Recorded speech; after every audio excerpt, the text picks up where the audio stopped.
What's going on, everybody? Welcome to the Hash House. JB, your sports guy. Being joined by my good friend once again, Express Sports. You can catch him on CrescentCitySports.com. The one DK Jones. VK, what's going on? What's going on, man? What's going on? Another week, another Hash It Out show. And it's good to be here once again. We getting better and better each and every week with our show. Now we appreciate the support that everybody's been watching and stuff like that. So continue to support, man. We doing some big things. Most definitely. We got a lineup for you today. Later on in the show, we have St. Augustine Nick Foster joining us, and in a little bit, we will have football head coach Malter Scobel joining us. Before we get with Coach Malter Scobel, VK, the Saints Thursday night, and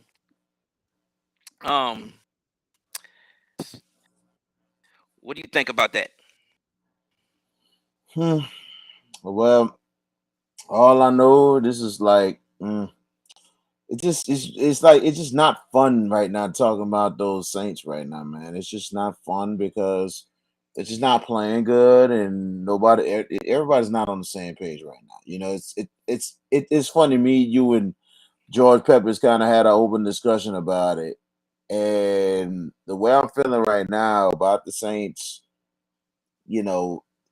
it's amazing that the division still is up in the air because how bad the division is. It kind of reminds you about what it was like 5, 6, 7 years ago when the division was freaking bad, and I think the Panthers won that division. So it's just a fact that it doesn't matter who wins the division. It's the fact they're gonna get smacked in the wild card round, and the way it's looking right now, I think the Saints just need to just blow it up, blow everything up, start all over again. Let's go get some good draft picks. Let's rebuild this thing, and get rid of Dennis Allen, Mickey Loomis. It's time, man. I know it's not just early. We've been 6 weeks in the season. We had our hopes, we had our dreams early. Now it's being dashed and then some, and it's starting to be a mix of that and stupidity. So it's the fact that the adjustments are not being made, not like talking about it, and it's getting more ridiculous by the week. So I don't know how it's going to look this Sunday because you got what you got we got the Steelers coming to town, right? We got the Raiders. Or it's Baltimore, the Ravens, The Raiders, Las yeah, Vegas oh Raiders. Las Vegas, and they're going through a lot in a better division. So you just don't know what the Saints are going to do on Sunday. To be honest, I don't even care. It's just not. I'm gonna be honest. It's just not our year. It's just not our year. Just blow it up. That's it. Blow it up. I'm sorry. I know some people are gonna be like, you're being a Debbie. No, I'm sorry. I don't care what you think. I'm being a realist. I'm sorry. This is not our year. We suck. This is just what it is. I'm gonna keep it very quick. We're gonna bring in Coach Mal. I'm gonna say this right quick, and I'll say the rest for tomorrow's show. Yes. This is division. They still do. There's just one game behind, so I'm still keeping faith that they can turn this around. But I'll talk more on our show that we're gonna do at 8 o'clock. But I like to bring in a friend of mine. He is the head coach of the Tigers football team, Coach Malter Scobel. Coach Malter. What's happening, Jared? How you doing, man? I am to have you on this show. Let's get this started off right quick. You been a defensive coordinator at several schools, Slidell, and even Destrehan High School.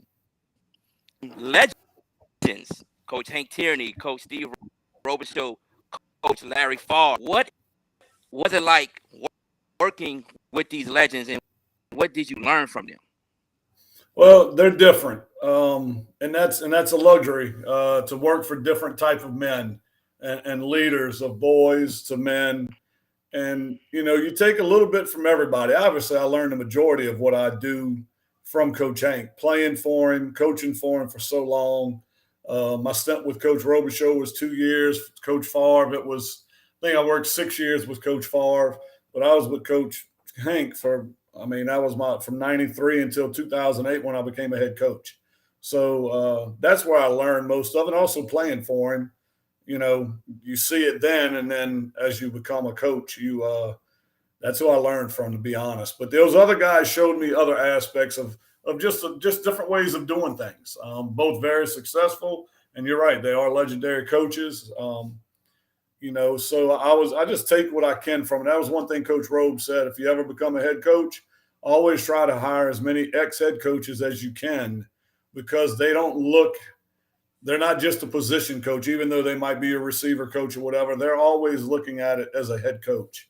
So you get better feedback from those type of guys if they've been a head coach before, because they're not, even though they're coaching one thing, they're always looking to see how the rest of the program is going. So it's always good to have those kind of guys on your staff. As a defensive coordinator, you've been to the state championship game twice, Wichita in 2000 and with Destrehan a few years ago. That, like you wanted it to. But at the same time, you're able, something that players and coaches don't get to experience, the experience of coaching in 2 state championship games. It's the first year when I went in Shaw, that was my first year as a coordinator. I was probably more excited than the kids. It was just an unbelievable feeling. I had chills, when everybody ran out on the field. You almost felt like you were a player. I know I did. The second time around, obviously, it took 19 more years to get there. I was more comfortable, wasn't nervous at all. And we played really good against an Acadiana team that yes, had scored sir. 70 twice, averaged 50, and held them to 1 touchdown, and lost a very close game to a great team. So, I'm definitely, older. As you get older, you get more comfortable, confident in what you do. But, it's an experience that I pray, I wish every kid could go through. I didn't get to go through it as a player. My senior year, we were ranked number 1 in the state, had the first 10-0 team at Shaw under Coach Hank in 1986 with Mickey Joseph as our quarterback, Derek DeChero, Dow Chappell. We had a bunch of college players, and, we thought we were going to be that team, and we didn't make it. So getting there as a coach for me it's more of a reward to see the kids experience that, because I just know how hard it is to get there. Coach Scobel, Coach, your first one more. I got one more. Okay, now back to you. No problem. Your first Covington Lions. Why did you want to become a head coach? Well, I just think that after you've done it for so long, everybody probably wants to venture out and just see how you can do things if you were to do it on your own. No different as a kid, teenager, becoming a young man. No matter what your mom and dad tell you, until you experience it, you just don't know what it's really like. And again, I had worked for one of the best ever in Coach Hank. So I was, he taught me the right way. And I felt comfortable and confident in going to do it. And, I'd interviewed for a couple jobs prior to that and didn't get them. So, it's all experience. And I just thought, let's try it again. And it's funny, I had applied for Grace King, East Jeff, and Covington at the same time, sent all the paperwork in at the same time. And Covington took a little bit longer, and I ended up taking the Grace King job that January, and I went there for 2.5 months and had started working there and training the kids and doing off-season workouts, and then got a call from the Covington principal in the middle of March saying we're interested. We want to look at hiring you. So it was a unique situation. I'd just taken the Grace King thing. We had just went into French Riviera with a U-Haul and brought all kind of weights to Grace King to start building the program. And I knew that was going to be a rough start, but as a first-year head coach, that's just the way it is. You take what you can get and you make the best of it. So, it's kind of when you're ready, you're ready. And I was ready. Coach Scobel, VK Jones, how are you tonight? And we appreciate you taking the time coming to join us and everything. We met in person, and I always knew of you as a coordinator and as a coach as well. Let's talk about the Slidell Tigers. What was it like to get that opportunity to become the head man for Slidell? It was a great opportunity. I was very fortunate. Mr. Percy was still there, who was the principal there for a long time, who just retired. He had hired me as a defensive coordinator, and Larry hired me also, Coach Favre. So it was a very comfortable situation. I'd spent the last 6 years there, so I knew the area, I know the kids, know the coaching staff. And, it was just, it happened to be me. We had other guys interview and apply for the job, and they happened to choose me, but very fortunate and very, excited to get another chance. Felt my last chance as a head coach was cut short, even though we had things going in the right direction and turned it around. So kind of, I have some unfinished business as far as being a head coach. And I have big shoes to fill following a Coach Favre. And also trying to carry that legacy of being a player and coach from Coach Hank. It's not talked about, but to me, that's something I take pride in, and I want to make sure I represent him the right way as a coach, not working for him. That's understandable. That's understandable right there. Let's talk a little bit about more of your team. The biggest talk I've been hearing a lot has been your defense. One of the best defenses in the state of Louisiana. Can you tell us a little bit about your players on the defensive side and talk a little bit about your offense? And is your offense starting to come around to have your defenses back? It is. And look, we have 8 guys back on defense from last year's team. And I thought our defense last year was okay. At times we played really good. Against Ponchatoula last year at halftime, it was 21-7, and it really could have been 14-14. Now they ended up putting it on us in the second half, but they were playing the state championship game, and we played them for a half. Zachary, it was 14-0 at half. Played them well, or 21-0 at half, but we played them well. So I felt obviously the defense was going to be the strength of this team coming in, but having our quarterback coming back is a huge benefit. Wide receiver coming back, who's one of the top wide receivers in the area, and a 3-year letterman at offensive line. So we kind of had a little bit of a base there, and then we brought in a new coordinator who I coached and I've worked with before, and they came in, and I knew the offense was going to get better. It was just a matter because we got faces on that side of the ball, but they really have, started to possess the ball more, control the clock, change field, and now they're starting to get the points off of it. Early in the year, we weren't scoring, but we were still moving the ball. And, it's an old school mentality. Play good defense, don't turn the ball over, and play good field position. And our special teams has really been another silent but deadly weapon for us this year. Seemed like Slidell football has been a program that's been in the thick of things for years and years, and seemed like this year could be a special year for you guys. And how you feel, Coach, that you guys are taking advantage of the area right now, knowing that St. Paul's having kind of an up and down year. Hammond has been surprising everybody. Covington improving, but you guys have really started to rise up, especially in the Slidell area, knowing you have a Lakeshore, Salmon, and all these other programs.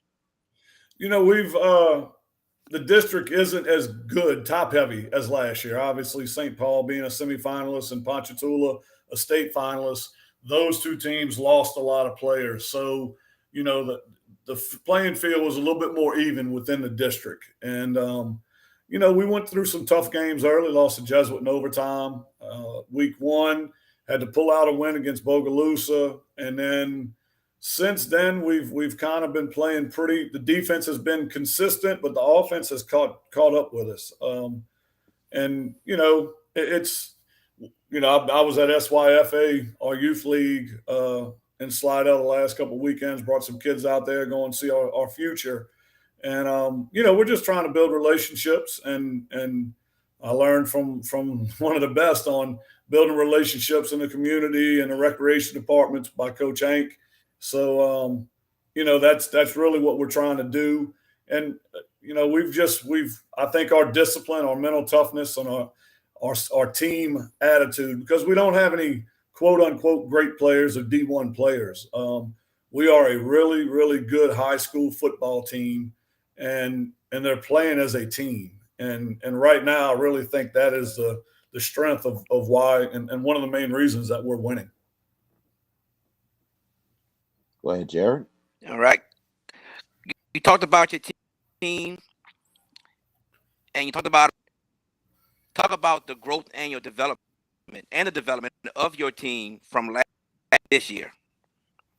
Well, I started meeting with them in January before school. Started meeting with the seniors one day, juniors one day, sophomores, and I just felt we had to connect.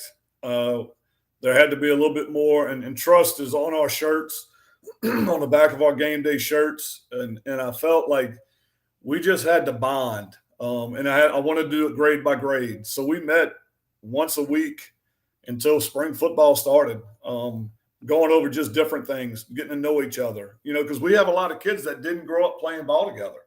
That, of the 28 seniors, I think there's only 8 to 10 that played ball growing up together in Slidell. So we have a lot of, it's kind of a transient school system. So those kids don't know each other. And at the end of the day, if I don't know you and if I don't trust you, I'm thinking about what you might have to do so I can't perform at my best. And that has really been the biggest focal point starting in January when I got the job, is to build trust, them with me, them with each other. So you can count on the guy next to you, and I can go out and perform what I have to do. And I don't have to worry about if you're going to do your job. I know you're going to do your job, and that's going to allow me to perform at a higher level. So that was really a big thing. And just mental toughness, self-discipline and mental toughness. We have been on them hard about it. The weight room during the off season, Coach Banco has been great in the weight room with our off season training.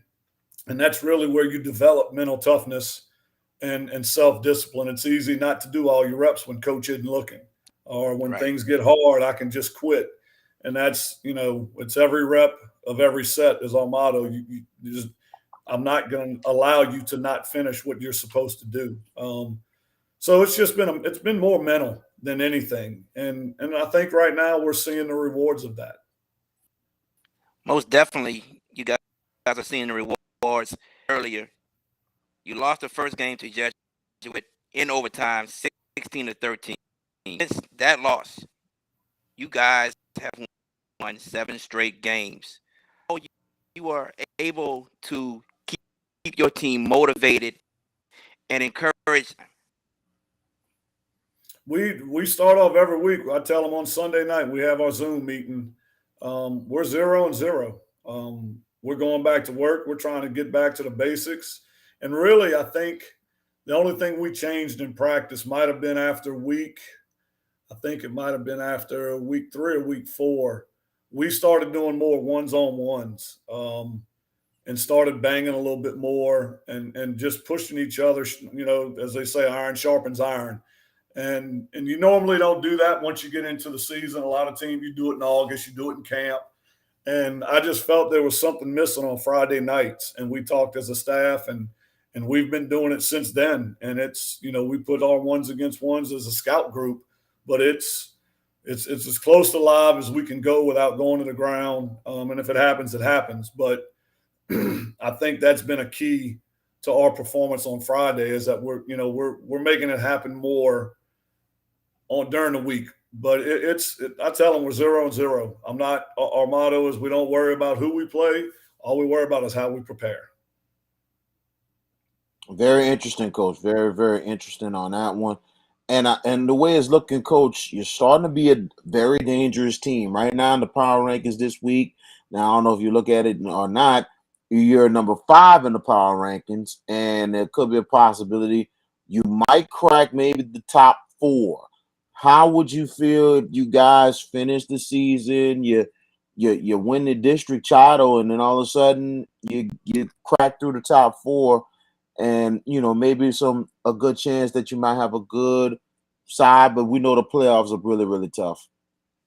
Yeah, the bye week would be different. I've never really experienced it in the playoffs. I know there were a couple times as a head coach, as a defensive coordinator at Shaw, that we might have only had 9 games, but it was very rare.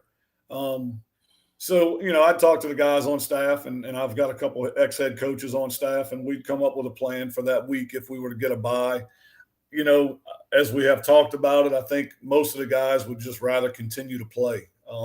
Since we're kind of in a rhythm right now, let's just keep on playing. So, we can't control it. All we can control is what we do Friday nights, and our opponents from the previous weeks will dictate where we fall at in the top 10, whatever we may fall.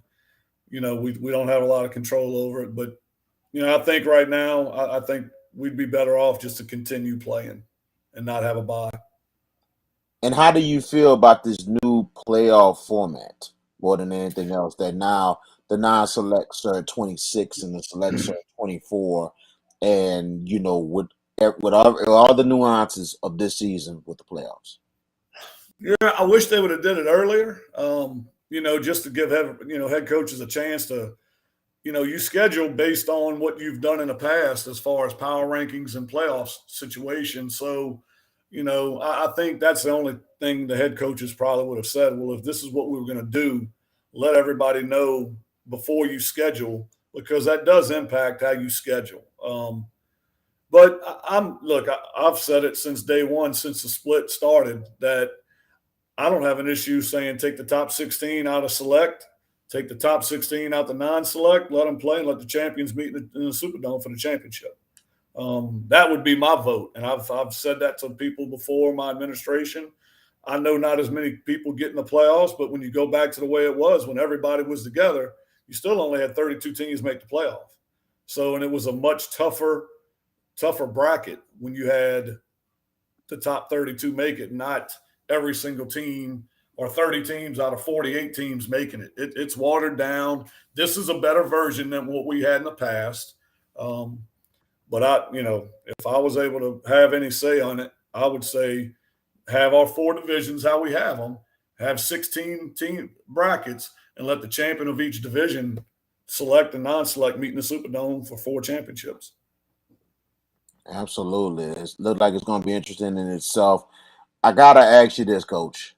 How do you feel that your mentor, Hank Tierney, is back on the sidelines for the Shaw Eagles? And also, will it be a possible Slidell Shaw matchup in the future? Well, to answer the second first, we've talked about scrimmaging for sure. I've always enjoyed coaching against Coach Hank when he was at Ponchatoula. I was at Covington.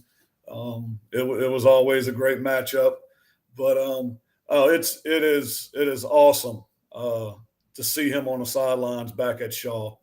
The excitement over there, and I know they started out rough, but as he and I talk often, and I knew they were going to change, and it was more mindset than anything. That had to be changed, and they were like, the kids are soft. And I said, well, that's parenting of today is why kids are soft. And I said, y'all need to get on the alumni about raising the kids soft instead of raising them hard like they used to. But I knew they would get it. It's a mindset that's taking place over there. And it's only going to get better. But no, it is a great, awesome feeling to see Coach Hank back where he belongs on that sideline at Shaw. Jared? Most definitely, definitely agree with you. Coach, I would like to know from your first Covington up until now, what have you learned? I've learned to use kids both ways. Working with Coach Hank, we really never played a lot of kids both ways. We had enough players to not have to do that. Obviously the Ryan Clarks of the world could do both. And he was special, obviously. And we've had other really good players, but very rarely did we have a lot of kids go both ways at Shaw. It might have been a receiver that played DB in a third and long situation or whatever, and Ryan was a backup quarterback. But, that's the one learning curve that I do think I learned at Covington. I probably should have did that more. And we did it a little bit and more with linemen, really, and it was more to create depth. But, our best player last year was my starting safety, and he started at running back. And, he was playing 70, 80 plays a game. And, right now we're doing the same thing with my linebacker, Kendall Carter, who plays running back. We've got Travell Watts, who is a running back. He's been banged up off and on. But we're using Kendall to play both ways. Cam Ducree is my little starting safety. He plays receiver. He plays some wildcat. We've got some O-linemen that they played the other night on defensive line, and we got D-linemen that have been going to O-line. So I've found a way to create time to make sure these kids can learn both sides of the ball. Because, we might have 75 kids on the roster, but, our backup left guard might not be as good as our starting D tackle that can play guard. So that's one thing that I think I've kind of learned to do better and manage it better. And I think that's helped us this year because we've had some injuries up front on both sides of the ball. And actually, a kid that's rotating with the O-line and starts sometimes was starting that defensive line for me at the beginning of the season. So we've just been moving, but we work them. They take them one day, I take them one day on defense. Or when we're doing special teams, I'll take those guys that aren't on special teams and take them to defense. So we've just been, as me and Coach Flop at the OC, and we've just figured out a way to manage it so they can get both, so they're prepared to play both on Friday night. Now, Coach, if you find now, I understand what you're saying right there, and I know it's tough, and sometimes you got to go both ways sometimes. But what if you find a younger guy that's been working and starting to get better and come up? Could he get a chance and a shot to try to come in and play, and not just that, can maybe take pressure off one of the players you're using both ways? Well, as you say that, we brought up a freshman 2 weeks ago for his first start at offensive line against Ponchatoula. We lost our center the week before he broke his ankle. So we had another offensive lineman had a bad shoulder, so he was off and on at practice. And this kid we've seen in practice. We've seen him in the freshman games. Hard-nosed, tough, smart kid, but, he's 5'9", 250 pounds.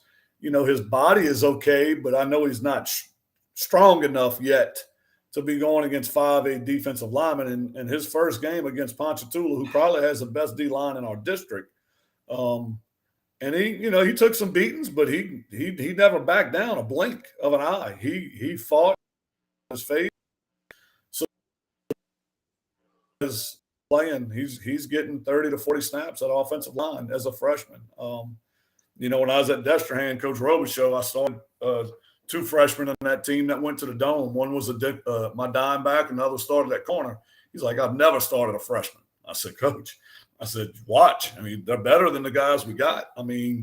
I can't keep them off the field if they're that good. So, I don't – age means nothing. If you can do it and we're not putting you in a physically harmful situation, then you're gonna play. And this kid has been doing fine. Great point, coach. That's a awesome point right there. And sometimes people don't understand that, well, I don't know, freshmen, it's not no, it's good for young people to learn if they work hard and everything else and they get the call to play, the best way to learn is to get in the fire. Yep, agree. Go ahead, Jared. Coach, we'll get you out of here on this last question. What is the goal that you want to accomplish the most for your play? I want them to experience something that not a lot of people get to experience when you play high school sports, especially high school football. We're in a sport that you work 9 months a year to play 3 months of games, and it's only 10 games that are guaranteed, and that depends on weather sometimes. So I want them to just have an experience that will be with them for a lifetime. Um, but look, our goal, they know I'm competitive. We're in this to win, and there's no other way to put it. But it's one game at a time. So, that to say we have a long term goal, I've really never talked about it. It's been one game at a time. We're going to stay focused and just get better every week. But personally, I want to see these kids have an experience and enjoy the high school football experience past round 1, 2, 3, and 4. I mean, obviously the goal is to get to the dome. Um, but we're going to go one step at a time. I haven't talked to them about that. We really hadn't talked about the playoffs. Haven't really talked about the district championship. They're going to see it in the media. They're going to see what they see. I said, but all I'm worried about is getting us better every day. And they've been pretty good about it. I haven't really heard a lot of chatter or talk about it. It's we try to be as businesslike as we can, and let's take care of the details and just worry about who we're playing this Friday. Coach I think Malter, we all do. thank you. We thank you on the show. We appreciate it so much. Well, look, guys, I thank y'all for what y'all are doing for high school sports. Y'all are a great avenue, great resource for people to get the word out on what's going on in high school sports in a positive way. So I appreciate everything that y'all are doing as well. The Slidell Tigers will be taking on Fontainebleau on the road, I believe, coach, on Friday, right? Yes, sir. Come on out there and support the Tigers and Bulldogs. Support these kids out in the North Shore. Coach Scobel, we definitely appreciate you being on the show today. Thank y'all, guys. Appreciate it. Y'all have a good night. You too. You too, Coach. Right. Good luck for the rest of the season. And all right, man. Thank you. All right, Coach. Coach Malter Scobel. And before we bring in the head coach of the St. Augustine, Nick Foster, V.K. Jones, Slidell team in Division 1, non-select, 7-1, already have district championship. What are your thoughts going forward about the Slidell Tigers? They're going to be a very dangerous squad going in Division 1. Very dangerous squad because they have one of the best defenses in state. And what's scary about them is the fact now their offense is starting to come around. So I tell you one thing: if the offense continue to come around and they have Slidell's back, Tigers are going to be an interesting team going in Division 1. They could make a deep run, especially how their defense has been really carrying them all season long. All right. Yes. He is the head coach of the St. Purple Knights. Everyone, Coach Nick Foster. Coach, how you doing today? I'm good, gentlemen. We good, Coach, good, man. We are doing good. Coach Foster, my good friend, speaks very highly of you. He says he's known you for a very, very long time, a brother to him. So I'm going to let V.K. Jones start this interview off. And I'm yes, I'm gonna start it off. And before we go further, Jared, it's Saint Augustine. So I just Saint That's Augustine. it, huh? Okay. Saint Augustine. Yeah, I thought you said Augustine, but it's all good. But Nick, man, Nick, welcome to the show. We appreciate you coming on, taking the time out. Let's talk about Saturday's ball game before we get any further to your career. Um, Pretty tough game against Curtis. It was a full quarter game, came down to the wire. And tell us a little bit of the details of what happened, and at the same time, what you take from Saturday's game going into this week.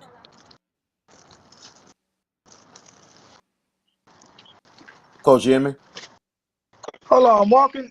I'm walking in I'm sorry. my house. Hold on, man. That's on me, man. I just said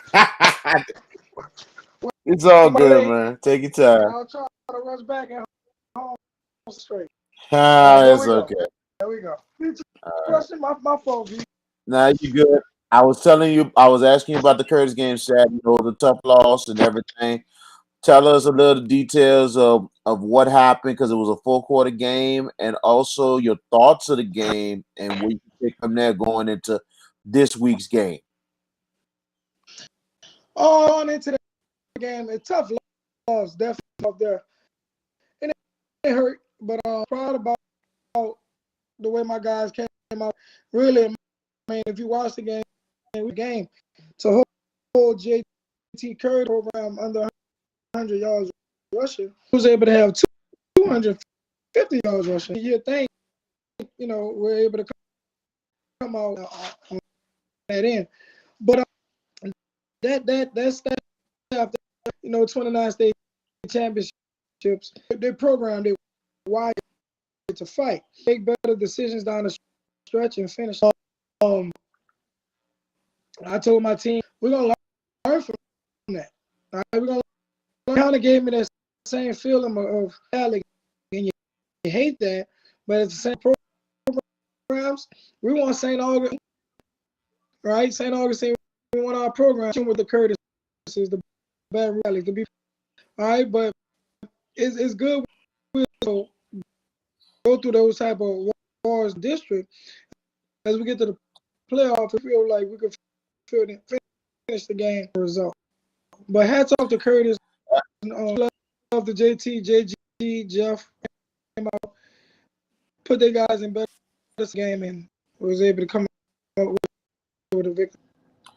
That was a huge win for Curtis and everything. They've been playing much better in these last couple of weeks, and that was big for them to get the win.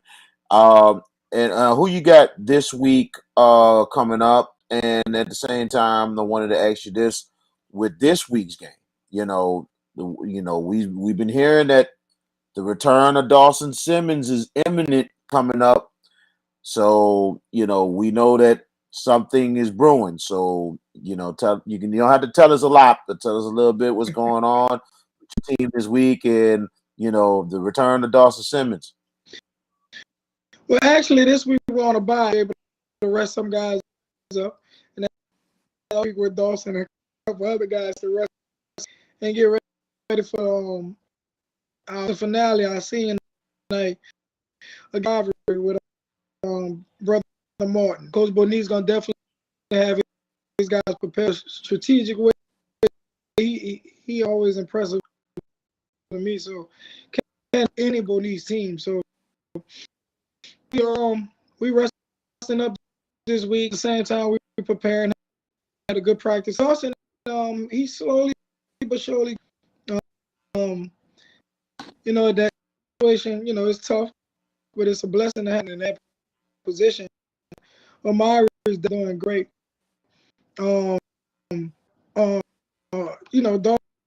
Dawson slowly but surely getting back into the swing. See him at practice and look like he's old.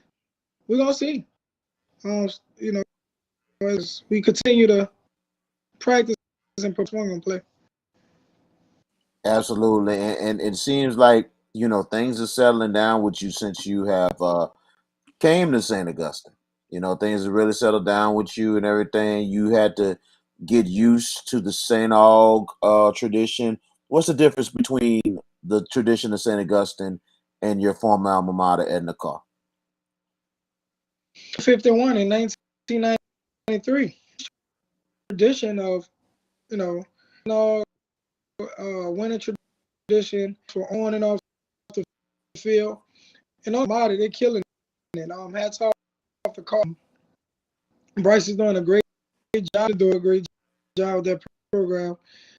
To the old ways of saying, "Oh, y'all, y'all used to believe in anything Coach Dixon tell y'all run through a wall, you did it. We're gonna always be, straight. You told me that, V. Off a little while, right? Kind of getting back to that. It's been a challenge. Port of St. Augustine has been amazing. Going into this situation, negative thing come at me about his career, suicide. It's that if you don't live up to that expectation, but none of that helped me. Our program, our president, our principal, my AD, things going good. Just changing those kids' mentality. Really believe, let them believe that they're winners. All right, we can do it. A lot of talent, a lot of on AP tour, and I'm happy to be a part of it. It's a blessing. My name is mentioned to the Tony B. Burgess Washington. And it's an honor, it's a blessing. Every day I walk in, give up to those guys and surpass. But we're gonna continue to just keep to support and ignore the negativity, but also embrace the positivity that we get from our community.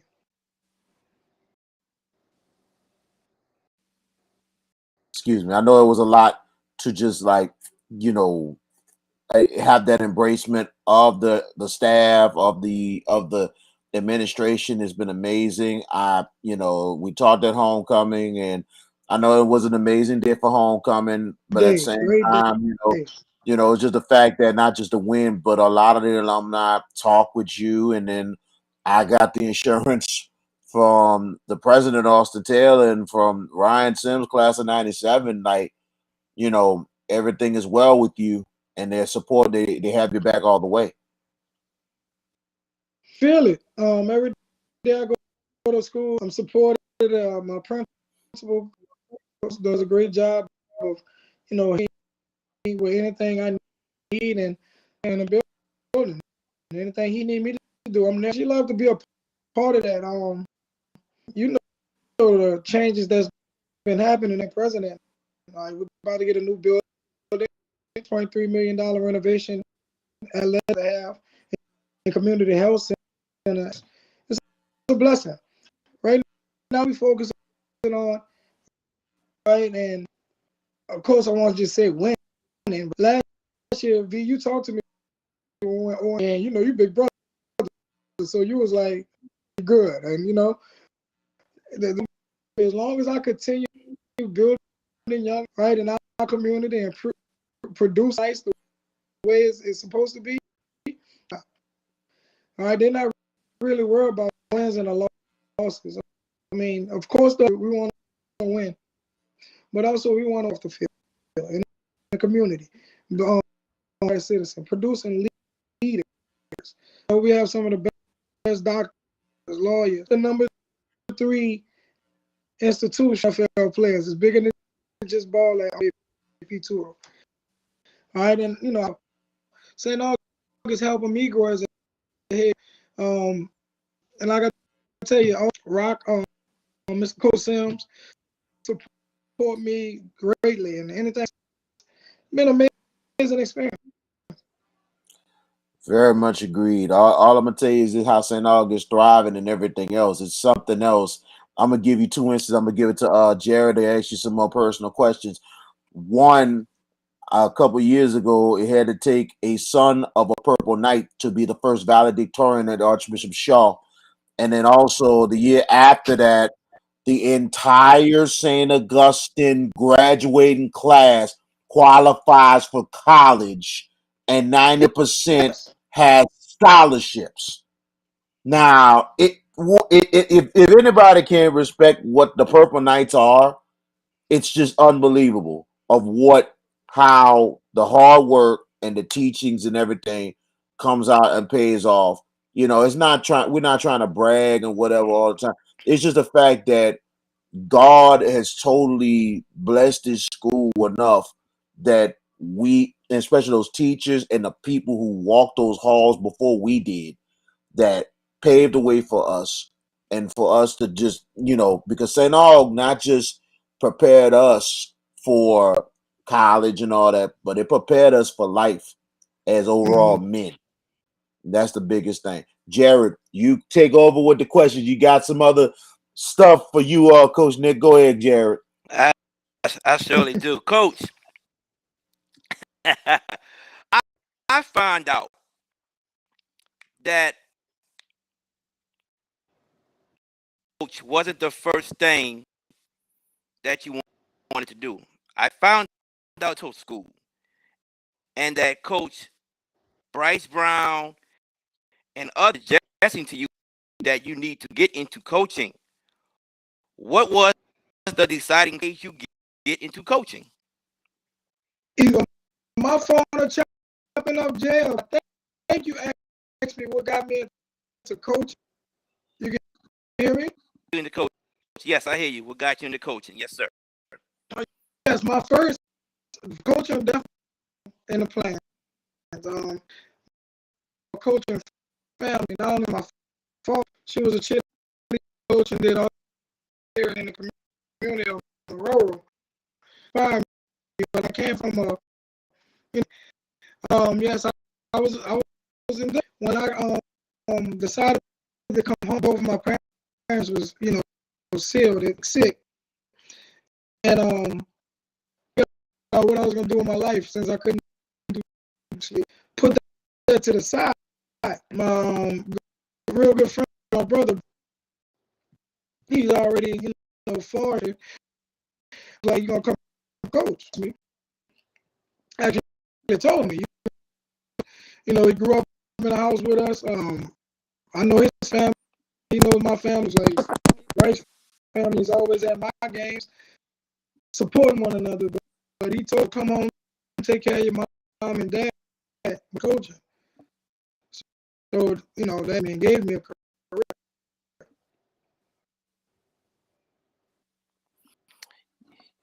You Coach Bryce Brown for 6 years as an assistant at in the car.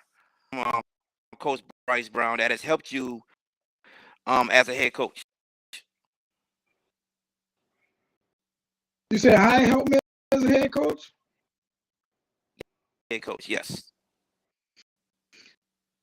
Well, the thing is, he been asked me. He told me, Bryce, he is very demanding, but a vision for me as far as like what I was trying to coach, and the staff the year before I became the head coach.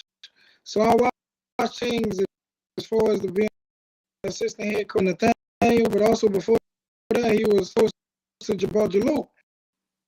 And with the ins and outs, the create a game plan, how to, it is key. Then got to be everybody's time. Just the small things clean. My first job, I was a strength conditioning coach, and I had to clean up the weight room and locker room.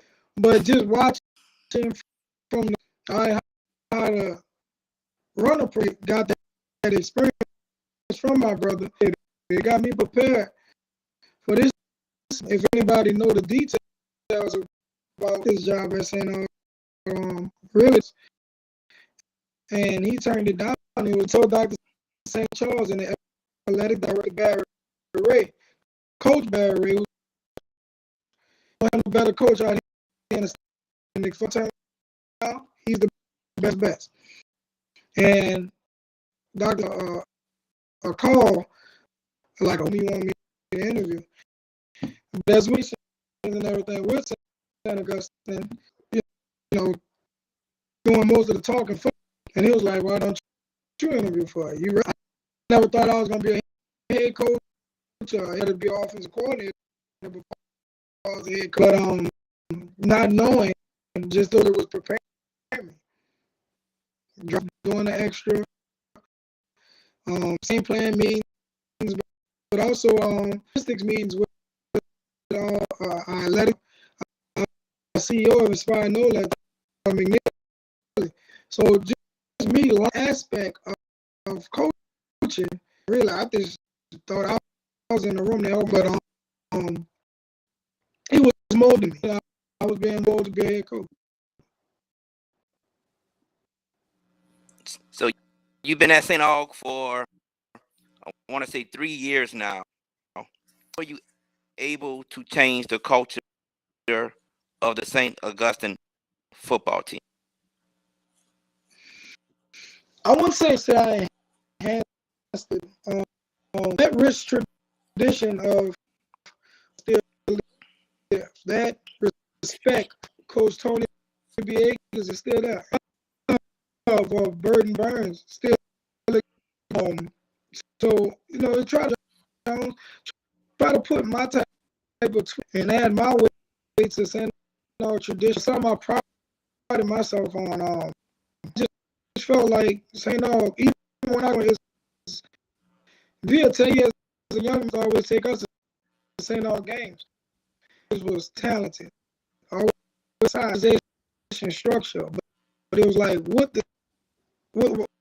the reason why they couldn't? It was kind of like they fell off from that back there, but also Luke and Bryce taught me back is important and getting us back to those winning tradition. But the way you do that is making sure everybody is uniform, in class every day, earning an assignments, being a practice, and then you're about to be,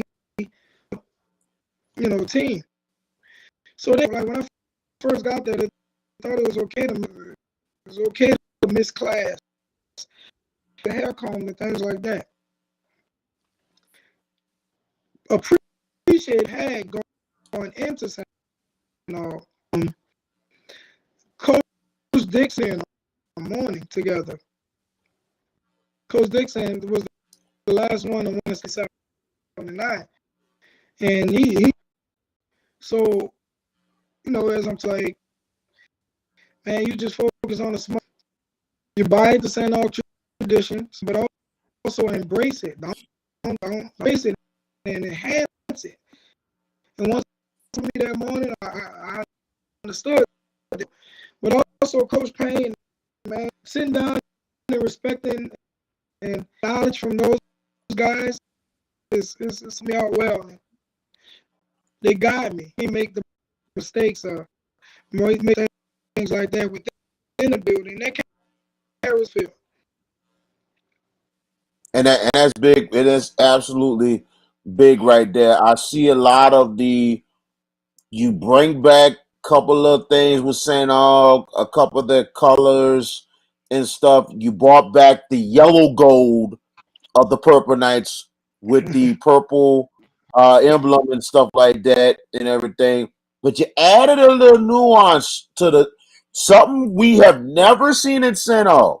And I think you kind of took it from when you were at Carr coaching with The Rock. And it's almost like, okay, you got that. You got Warren Easter with the Trap House. And I seen a couple years ago, and I think it was your first year, you decided to go a little USC with St. Aug with the knighting ceremony. And I'm like tripped out, and I'm like, wow, this is new to me. And I'm like, I love it. What came up with the idea of the knighting ceremony? Well, you could ask Coach Dr. Charles, Coach Coach Payne was in, and I was like, we just need something that's gonna get. I said, no, the old take pride in it. They take ownership in it. Ceremony called Night Tonight. Putting a famous St. Aug, some for the school, for the community. Then also we take that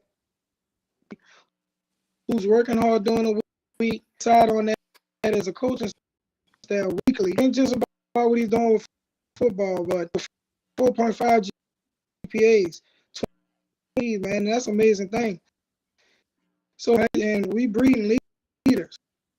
Every week we pick one and, have the special tradition meeting one of the past urbanites who that's now. Like, it was amazing being able to meet Mr. Aaron Donald, CEO of Carnival Cruise, who's alone.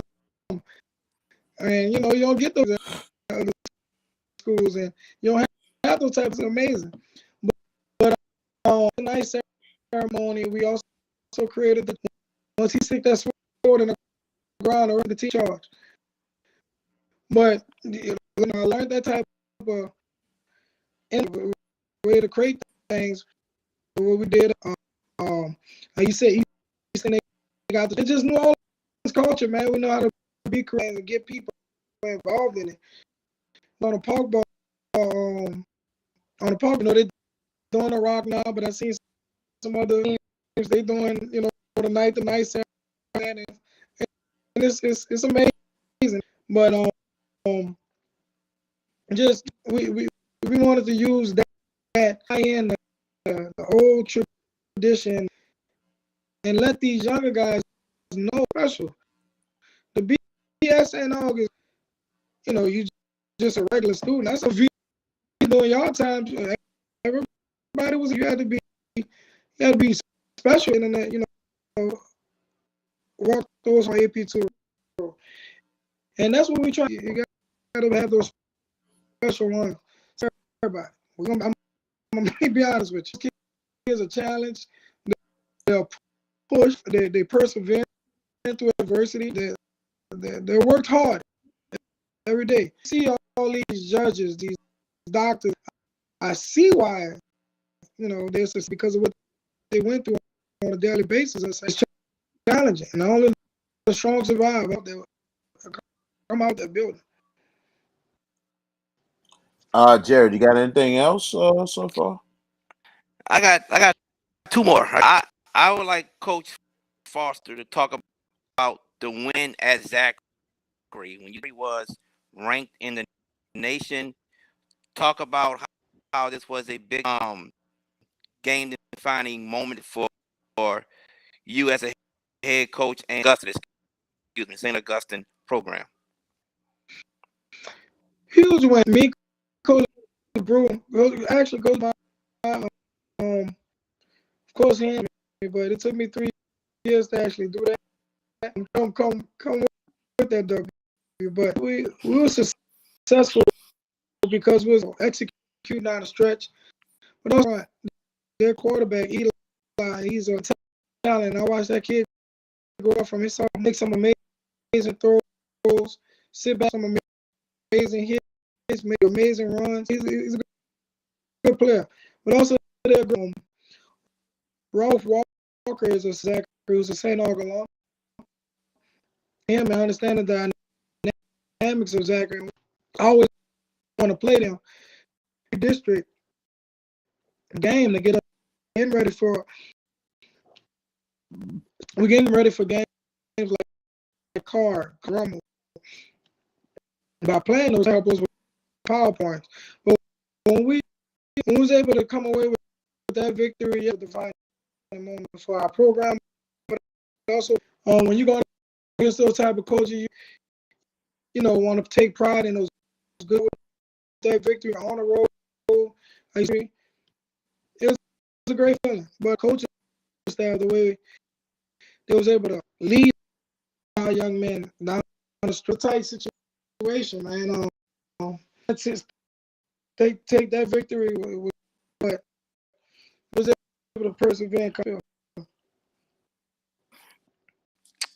You talked about how you as a head coach produce good citizens, leaders, doctors, lawyers, everyone. Why is that so important for you to do? He'll tell you, I was raised by a coach. He always prided some men, young black men in the community. And if you look at reality, you really for saying, oh, you really want to have too much of a middle class in New Orleans. So if you produce your football players and just worry about school, all right, we pride ourselves on just being successful. Whatever it is, the young, we just have to support them and give them every. And that's what we learn. That's what the head coach at saying. Very important because everybody can't go to them. Everybody can't play on Saturdays. It's like actually plays in the NFL. Enough to be the number 3 institution in the country for players, but everybody can't make V, for example. He was a decent football player, but now he's one of the better journalists in the state. Everybody is not going to be a football player. I was a decent football player in that car. I had to hang on my cleats and put my helmet. I tried to actually become a day work for me either. So this was, help me out. It's just as mentors, as teachers, in the community, it's our job to basically kids want to be what they want to push them. Inspire them more and just push them to be whatever. As long as they're not out here robbing people, robbing citizens, they're doing well. About some of my older proud of them, and they're proud of me that I'm here because my resume. I mean, as we're texting with Ronnie Jackson now, and that's one of my, that's like, and the see, the way out of them, and that's what you really don't judge me on my wins and losses, and on the kids, our community. That's the thing. Absolutely. Yes. Definitely. And I want. And hold on, VK, 1 second. Go ahead, handle Most definitely. With me owning my own Taekwondo school, I most definitely the life skills into all of my students.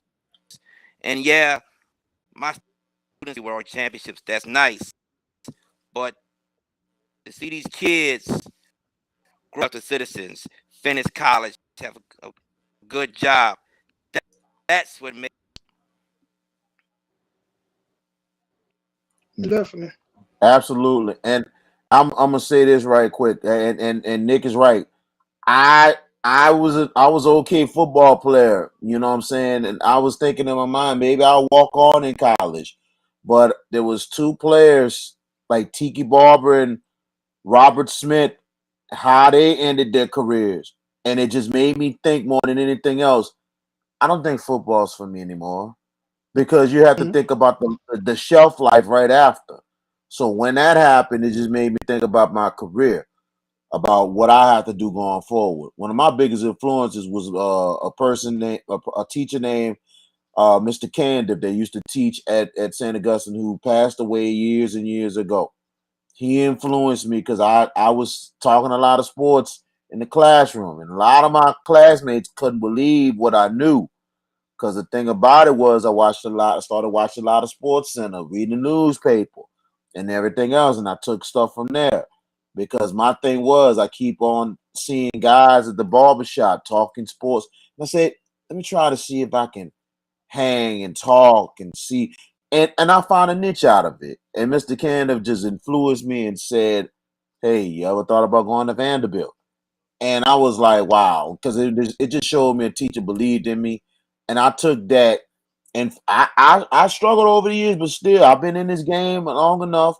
And thanks to Ken Trahan, who was a big influence in my life, that has really tried to push me forward. And I love what I do. I love it. It's just, I love to promote these kids.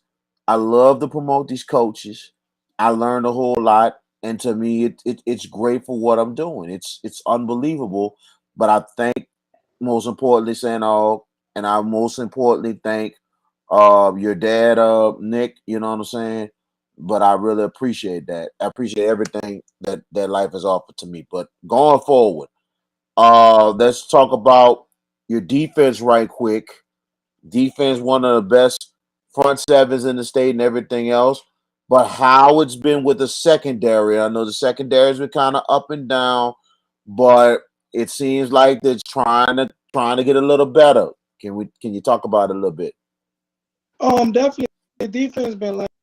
So I get to that. I did the cannery today. Kent Tran, his Okay. lunch today, and we talked about it.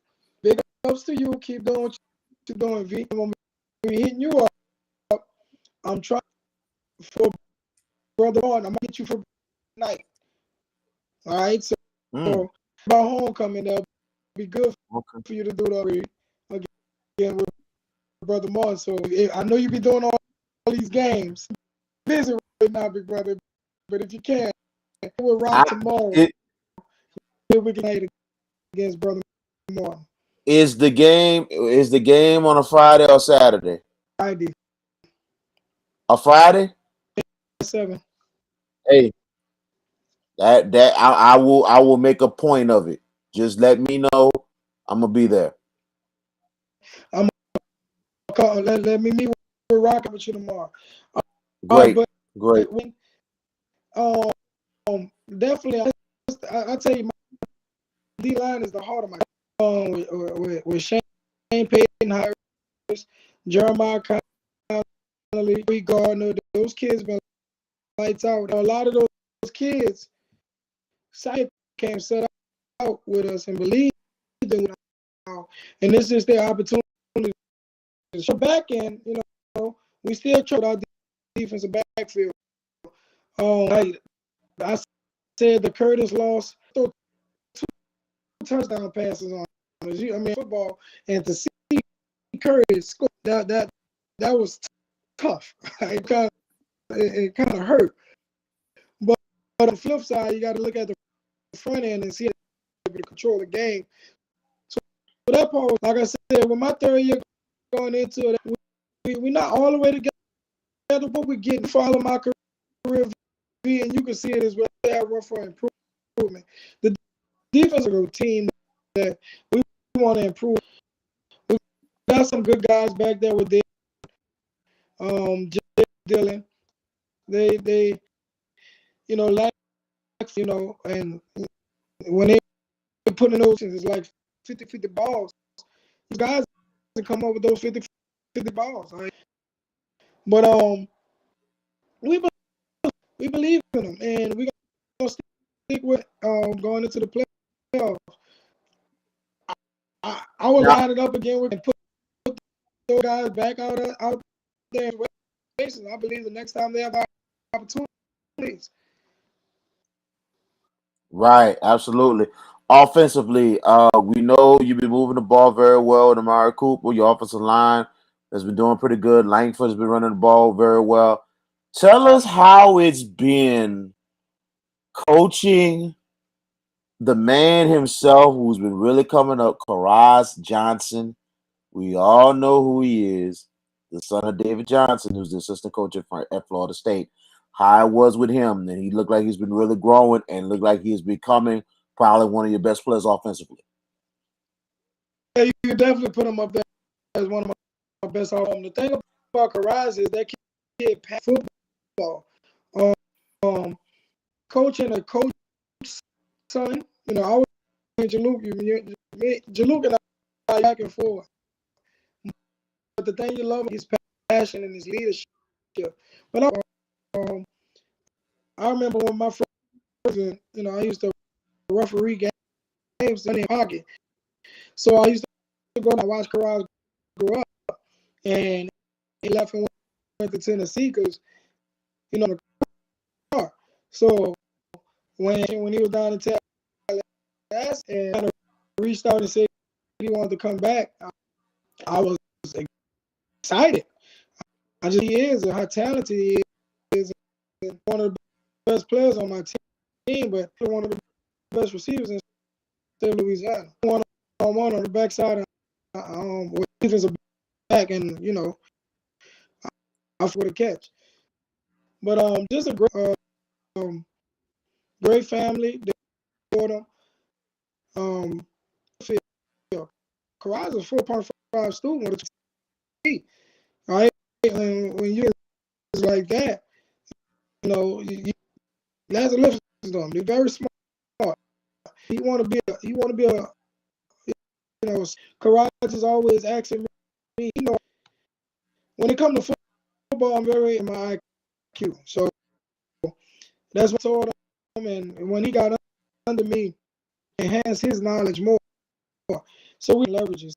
He's in the quarterback meetings with me and how defensive backs, this plan, how he's racking to this lining up. Can he defend the non-ball? Edge, we could get on our opponent, make horizons, and just, we on the same pack in defensive coverages. That's what we blessed to have him. And to see his growth when he came back 2 years is amazing to me. He got good in these last 2 years. Absolutely. I'm gonna ask 2 more things and we're gonna close this thing out. First of all, the power rankings. Even though you lost last week to Curtis, you still move up in the power rankings. You cracked the top 4. You're number 4 in the power rankings, and this is interesting. A lot of movement. As Easton's number 1, Catholic's 2, Curtis is 3, and you're 4th. You finished the season pretty strong. You'll probably stay in the top 4, possibly. How would it feel with y'all guys? Kind of increases your chances to really do well in the playoffs, especially having a bye and having a home game. Well, that's a good thing. A bye, so another bye week. So, but to be honest with you, I heard Coach Scobel even say, but I like to preach that to the team. We like to take just focus on every week. We breaking it down and we preaching one. So you hate to look forward, but staff, and I can talk to you about it, to crack the top 4. Get that ball. I mean, when the last time my institution top 4 in the playoffs? So it's been a while. But that's what you want, home games, and you see how I want game for homecoming. I'm expecting that for the playoffs. The football team and everything is out supporting. And it'll be those home games and get the community and the alums and everybody. I got that homecoming week with all those people out there, and just so we could get that weekend for the state championship. I'm like this, man. It would be amazing if the Purple Knights get to that dome. It will be amazing to me. I'm saying it's that due. it's due because here's the thing. I've been saying this for the longest. I've been covering this thing 17 years. I didn't see East Jeff, St. James, Landry Walker, all these people in the dome, and they keep making me think St. Aug has got to crack it one of these years. They got to crack that code. If Easter can get there multiple times, St. Aug is going to crack this code. But at the same time, last thing, Coach, before we let you go, a little bit about the family and everything else. You said you went to dental school, but you had to make the decision, decided to go into coaching. What about your older brother? Your older brother, at the Foster, was now the head coach of Reed. He was in pretty much the medical field for a while. What made him influence to get into coaching?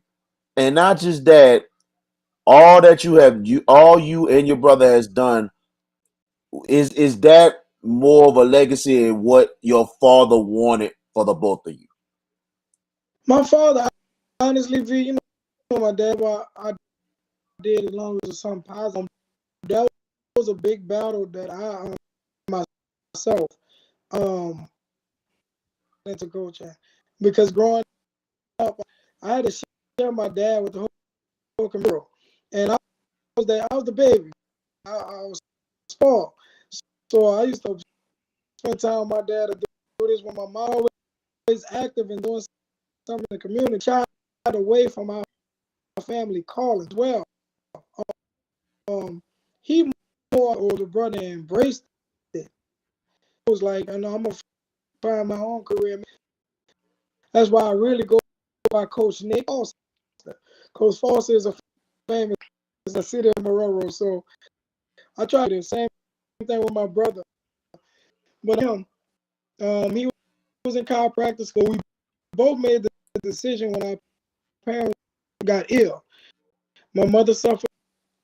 My dad, he basically beat himself up taking. So me and my brother basically put our career on hold because that's what our parents. We knew it was time to come home and take care of the family and do what we had to do. We were just blessed. We was just blessed, and we were in the community and people investing in people. We're not waiting things like that. We really was talking about the idealistic things. I don't even think like that. Connection that we have with you, Coach Craig, Miss Queen, and your whole family, right? Those people in Marrero, people in El, we really don't want for nothing. Because of the sacrifices and the things of so many other people, it was like niggas' time, right? And come home and just, do something like this. Time to get into your calling is coaching. I like it. But what really made me get into taking care of my parents and everything. But my good friend who passed away, it was heartbreaking for me to realize that I had a lot of friends who to the city of New Orleans, into the chat, and I didn't want my players to make those mistakes. Seeing what my dad did for so many people, and I just wanted to do the same thing, but even better, even on the largest.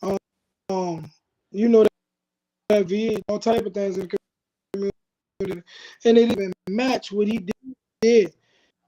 And then, I'll be like, I want to do better, but and it's hard. One of the things I was so proud of, the first state champion. Bryce told me to take the state championship trophy. I gave it to my dad, and my dad cried hard. You did it. He did it. And I ain't do it this fast. And coach was a sign right there. It was like, all right, this my right. I'm able to help kids. I'm able to do that, but to able to get in coaching, I told Bryce as well, like, we grew up in Marrero with Bill Rodney, Wayne Myers, all these got much talent for years. Why they never won? And then I was the kids in college, right? More the extra that we did. That's the thing that made it so special for us. The connection with all these kids and connection that we have in the community. I could walk through any court and I'm looked up on as a guy that has sometimes there's a lot of respect. And like I told you, I plan for me. I always start coaching lame or the two hall family. It was like a profession that I know. But after my dad did, seeing Jaluk as well, and then seeing what my brother doing that program. Well, he was an AD, right, and stepped forward where he wanted to be a head coach, hands on with the kid.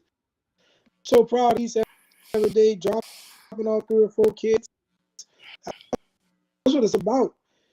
All our youth, our kids, and they need help. They need guidance. Very much agreed. Very much agreed. And I tell you, and it's something else that at the started things back with Johnny Jacobs years ago. Him and Ryan Kane, who was a very good athlete at John Aaron himself, and then all of a sudden he wound up going to over to Reed, and now he's the new head coach, and he's doing some good things, doing the best he can, and everything else. But Nick Foster, we go way back. It's amazing. His dad was a big influence of my life besides my father. And then on top of that, it's spread now to his sons. And at the same time, I had to get back to him coaching him and Nifty. That's right. And look how they turn out now. I'm Yeah, I proud of you appreciate guys. you. I'm proud of you guys. I always love y'all. I appreciate y'all coming on the show. We're gonna have you on again, probably in the postseason. And keep me in mind on the night ceremony. I really appreciate it. Maybe, hopefully, I can try to knight Karaz or somebody on the team. It doesn't matter. I love my school, man. You know, Appreciate you. We love you as well, bro. Support and guidance that all day. you gave me since I was a Absolutely, and I was just a young man at the time. I was just a young man trying to get my experience. Coach Craig got me into coaching a little, and now I'm back at coaching a little bit. I'm coaching the middle school starting tomorrow with basketball. Get a little time in it, you know. what school you at? T.H. Harris Middle School in Metairie. Okay, that's good, V. That's what's up. Little something temporary. We'll see what happens with it.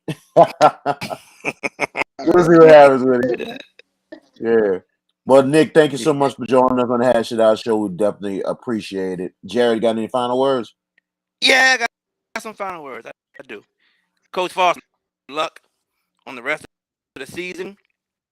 And thank you for being, and we hope that we have you on in the future, like VK just said. Oh, for having me on, and whenever y'all wanna, back on here, I appreciate it, man. I appreciate high school sports put these kids on the platform, man. We didn't have this, all right? And I know y'all probably just think y'all on here talking, but a lot of people, white people, but also y'all giving kids out right, to get them to the next level. So to give them a pedestal, keep doing what y'all doing. I appreciate you, bro. Much blessings to both of y'all, man. Good night. I appreciate everything. Thank All you, right, Coach. Nick. And one more, I need one favor, Coach, and that favor that I need is this: tell my Shaw graduates, Elliot Porter and Delvin Davis, I say what's happening. That's my guys, man. Let's two of my best coaches. Well, every day, but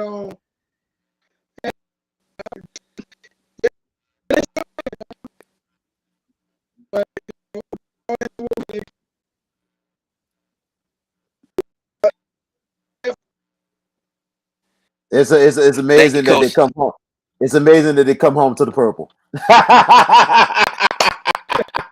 You know what, bro? I got you, VK. I got you. Yeah, good night, Nick. All right. All right, Coach. Coach Nick Foster, the head coach of the St. Augustine. Probably lost on that one because I saw what you did earlier. You know, it was a St. Aug father son be the valedictorian at Shaw. I saw you threw that out there. So I Hey, would get back at you, bro. hey, bro. I'm trying to throw facts, man. It's what it is. I'm not. See, the thing is, we let our get see at St. Aug. See, that's the thing about the difference between Shaw. Oh, they didn't want this to get out because he We just support. froze. Yeah, started Hold up. frozen for a second because All right. obviously the Lord don't want you to tell this lie. Oh no! You know what I'm But go saying? ahead. You Go know, ahead. my show folks that I know. We got none but love and respect for one another. But you know how it is. We know the Shaw people love to talk smack. St. Aug, we let our game do the talking, and that's what we do. When was the last time I talked smack about? Well, the last time you talked smack, you used to always talk smack about Aug every year when they play I Shaw. talk smack only when y'all play us. That's it. That's Exactly. it. Exactly the Okay. point.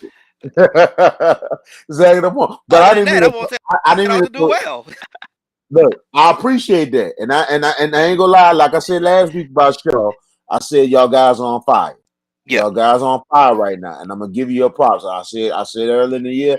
I said I don't know, but it looked like Hank starting to find something, and I give him a lot of props. Like I said, Coach Hank Tierney wanted me to come to Shaw. I just went the other way. But still, I'm just telling fact. I was telling the truth. I was trying to throw no shots. It's true. Because of the fact it's part of the Purple Night influence. That's all it is. And still, there's so many of y'all wants to come to the Purple. It's all good. When you have your baby boy, when you have your baby boy, it's on you. I know you green and white all the way. It's okay. I understand, my brother. But if you won't send him over to AP Toro, we welcome him with open arms. We know a couple of people from the green and white that sending their child to the purple and gold. We welcome them with open arms. Yeah. P- people, I see, think it people, would before not we get have a off this air, deterrent. people, I wanted, I did want to go there. My parents chose another route to Shaw High School, and I'm thankful for it because I had a great 4 years at Shaw. Shade at St. Aug. It's not. I'm not drawing any shade at St. Aug because it was where I wanted to go. And, Shaw was and, great and for I'm me. and I'm gonna say this, and your mom was honest enough to tell me the story and everything else. Right. And I'm gonna say this right now to the people who was working the PR back then when that man tried to get in and you couldn't give any answers. Look what happened. You lost a potentially great guy who is now a five-time world 4-time. I'm sorry, I thought you were 5-time, You 4-time good? EPA world champion, and also has his own dojo, and he's a grandmaster. But it No, is what just it is. just the master. Master, Got a ways to master, go. master. Ways to go. Yeah, got a ways to go. A long Well, time to go, I'm at not. least. I'm speaking in your life. You will be Thank you, grandmaster. bro. Thank you. I appreciate that. Mhm. Well, ladies and gentlemen, we thank every night. Well, I want to thank Coach Nick Foster. I want to thank Coach Malter Scobel. I thank my brother right here, VK Jones. Tomorrow night, and back me, VK, and our good friend George Peppers. We will talk a little bit of LSU football, a little bit of Tulane. We got from week 8 of Louisiana high school football. The power, a couple of things, especially about Edna Carr, who are can Edna Carr, not number 12, number 15, can Edna Carr and get a first round bye? Is it possible? We talk about that, and then our predictions of week 9 of VK. You got any last words before we go? I hope you got numbers together, man. I hope you got numbers. No. I might. I might. Oh, oh, oh. I might. We'll Okay. see. All We'll right. see. We'll But it's see. good. It's good We'll to be see. on tonight. It was good to be on tonight. Shout out to Malter Scobel. Shout out to Nick Foster for them to come on tonight and everything else. We're getting better and better. We'll have more guests coming up next week. We're not going to tell you who it is yet, but we're working on it for next week, man. And also, we're going to continue to do promos and all that stuff and everything. Hey, we doing everything. But I got a little announcement tomorrow about Max Preps going forward. So, but at the same time, good to be on tonight. No 10:08 for me tonight. No 10:08. You can catch 10:08 tonight. I'll probably be watching. I don't know. I'm tired as I don't know what. I'm going to try to do a little homework and get some sleep because I have a scrimmage tomorrow. I'll be on 10:08 on Thursday. There you go. Prep Sports TV show on Instagram at 10 o'clock 10 o'clock. Thursdays. 10 o'clock. It's Yeah. 10:08 Prep Sports. The podcast is Culture of the Game with Coach Cole, Coach Toe, and that other guy. Say the man name.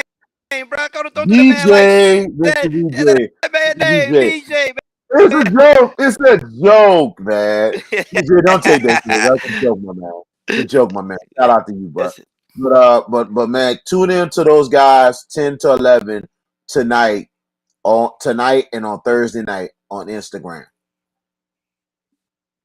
definitely. Up. That's our show, ladies and gents. We thank y'all for tonight, 8 o'clock p.m. Y'all take care.